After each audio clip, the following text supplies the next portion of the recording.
And let us delve into these last words that the Apostle Mark has left us with in his Gospel.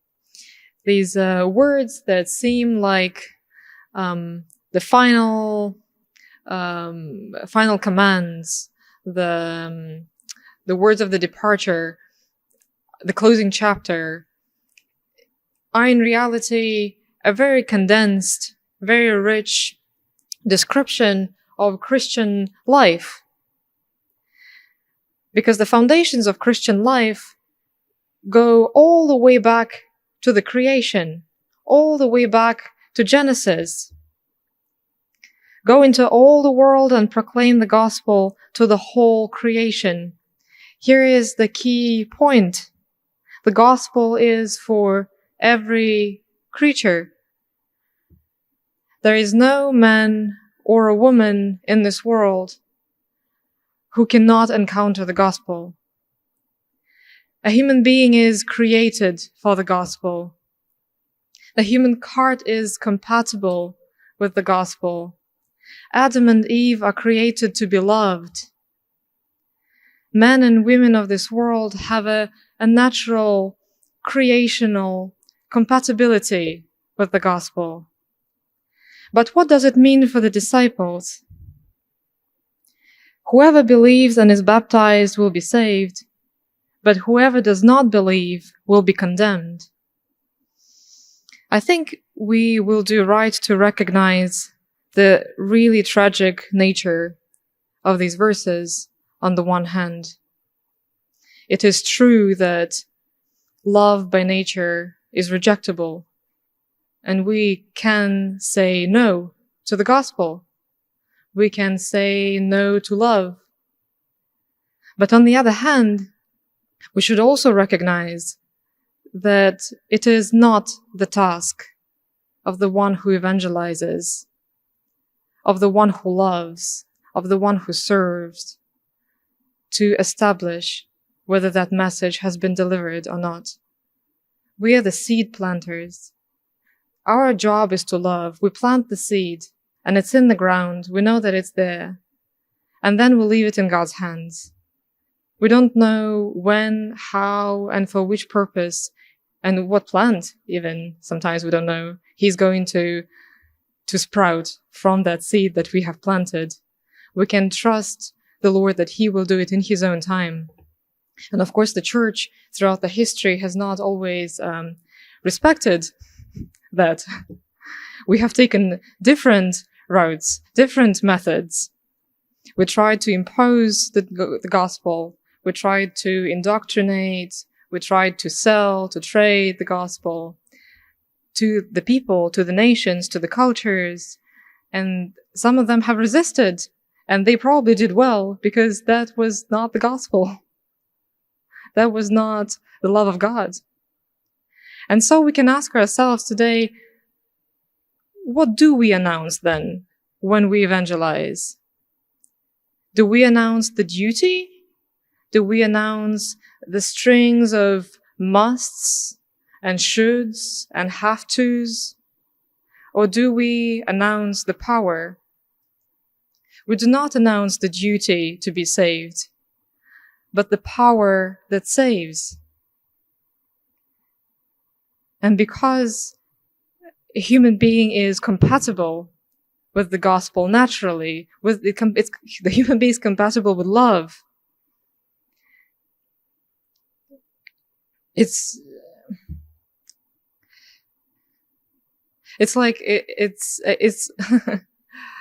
impossible that a human being does not want that power, does not look up to that power, does not hope for that power to exist. If you're a 15-year-old teenager who broke up for the first time with your loved one, there is a power that saves. If you're terminally ill on your deathbed, there is the power that saves. If you've divorced and been left alone with 3 kids, there is a power that saves. If you think that you will not have enough money, never in your life, to realize your dreams and hopes, there is a power that saves. And whatever situation you're in, there is a power that saves. There is a power that saves, and this power belongs to the God of Israel, the only real power in the world, but the power that is so gentle that it literally asks permission to enter the world that it has created. When Jesus gets incarnate, he asks permission to Mary, may I? And he asks permission to each one of us, to every human being, every second, every day of our existence. May I be with you today? And it is our duty, it is our, it is our hope that we can say, that we can continue saying yes to the Lord all the days of our lives. And Mark says that those who do give that permission, those who accept, those who believe, these are the signs that will accompany them. In my name, they will cast out demons, they will speak in tongues, they will pick up serpents with their hands, they will drink deadly poison and it will not hurt them, and they will lay their hands on the sick and they will recover. There are 5 signs that we have to understand. The first one is casting out the demons.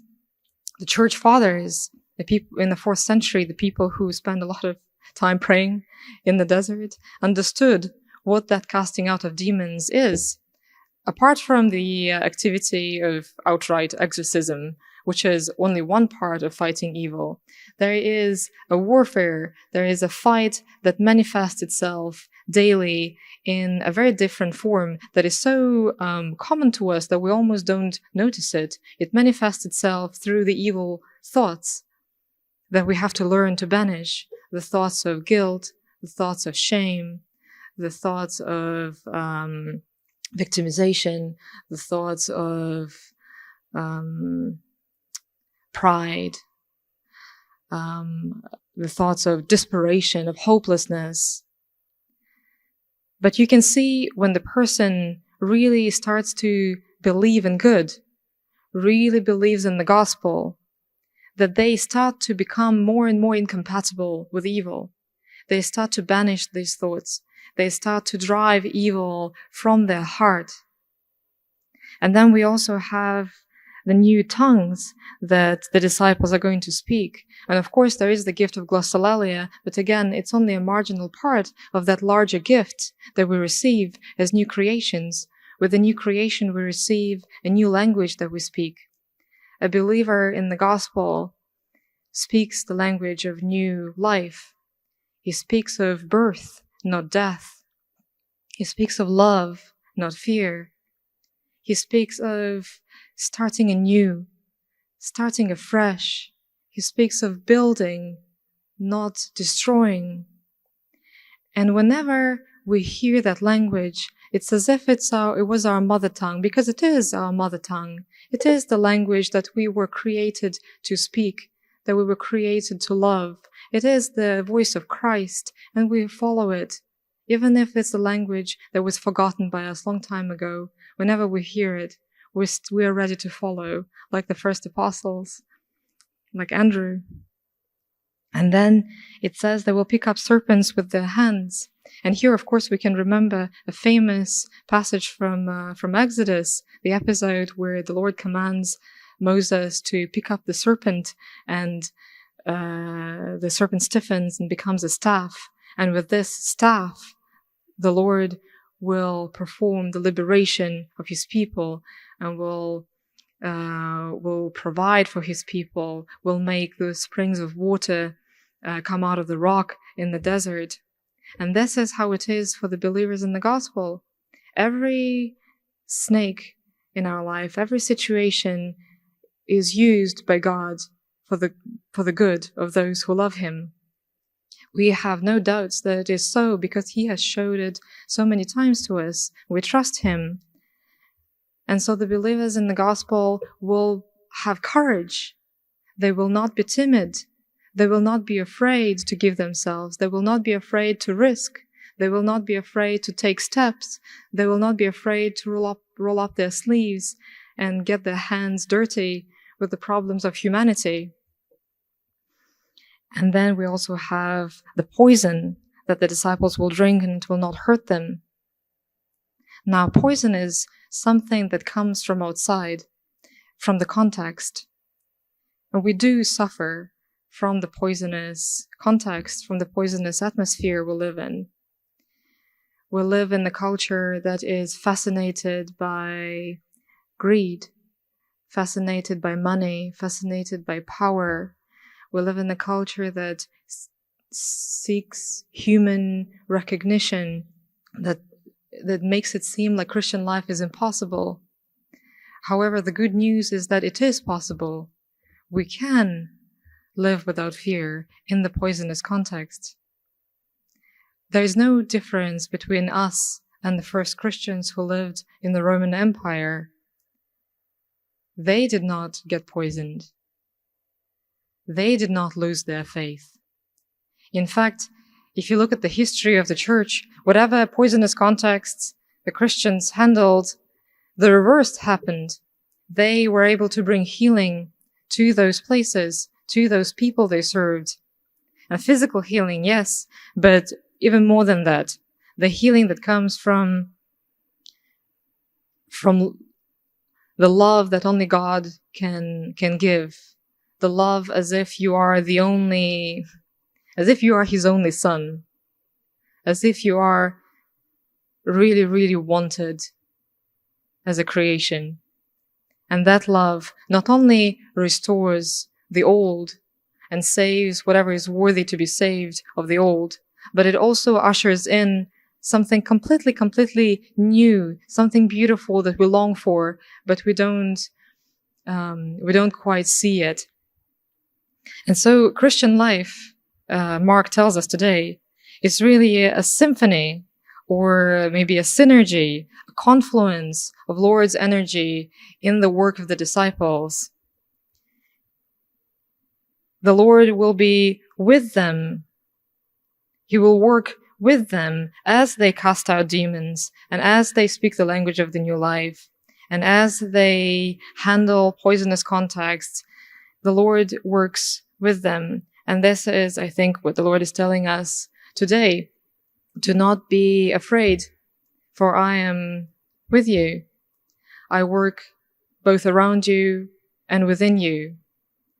So whatever we do, we never do it alone, but we do it by the grace of God. And this is what we celebrate today.